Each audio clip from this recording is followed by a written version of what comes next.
1 week ago, Valentine's Day, creative writing teacher Stacy Lapel's class was playing music, writing love letters when the fire alarm went off.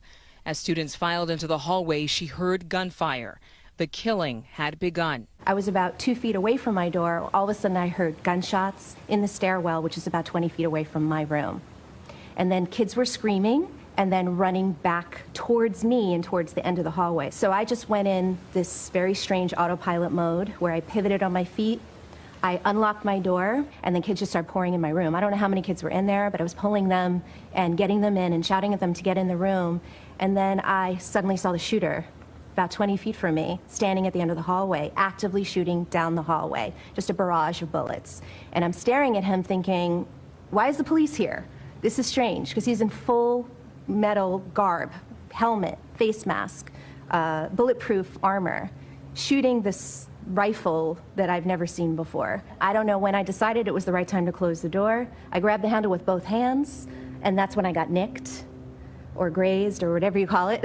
So a bullet hit your arm? Yes. As I'm closing my door, I'm shouting at my next door neighbor, Mr. Scott Beagle, to close his door.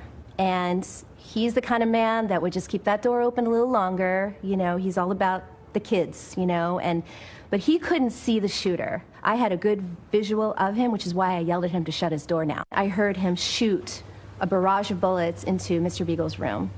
And then he came to my room and shot about 4 or 5 shots into my room, breaking the glass of my door. There's a rectangular piece of glass. And I heard him continuously shooting down the hallway. And I never really knew when he left because we just thought he was still there. It was so quiet, and then all of a sudden I hear helicopters outside, far, far in the distance, it seemed to me.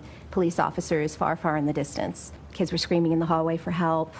We're trained not to let anybody in the room. And I would say a good 45 minutes went by, maybe an hour, and when we heard the SWAT team come on the floor, but I still didn't trust that it was them because they were banging on the doors. Police let us in.